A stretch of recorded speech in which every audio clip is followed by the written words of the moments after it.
Gearbox Oil Change. Pirmą kartą po 3 mėnesių pakeisti, antrą po 6 mėnesių, trečią toliau nebekeisti.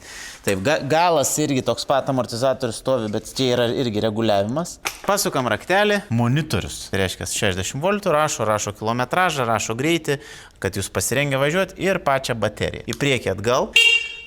Signalas, kad galėtumėt prasinešti, kad važiuojat, yra svarbiausia, kad galima reguliuoti greitį. Va, ten yra spinelė, kur galite pasisukti ir, pavyzdžiui, vaikui ištraukus tą raktelį, tai yra jūs ištrauksit, vaikas negalės važiuoti. Šviesas dega? Nustatytų greičių.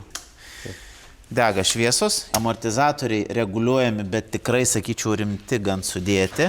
Hidrauliniai stabdžiai, tiek priekį, tiek gale. Šarnyrinė važiuoklė, aišku, šarnyrinė visada dažniausiai būna. Pas mus bent jau mes stengiamės, kad jinai būtų. Gale 2 hidrauliniai stabdžiai, variklis 1500 W, reduktorius stovi su diferencialu. Platus keturatis, sportinis keturatis, su tokiu turi tiek priekį, tiek gale apsaugas, ant jo galima drąsiai vienkę pastatyti.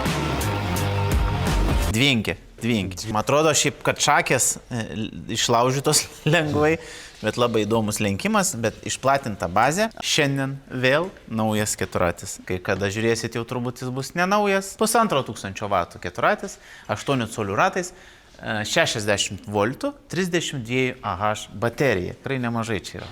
Baterija jau turi tokią dėžę, kurią galima ir išimti. Nemeluosiu, pasistengti reikės, nes svorio tikrai nemažai.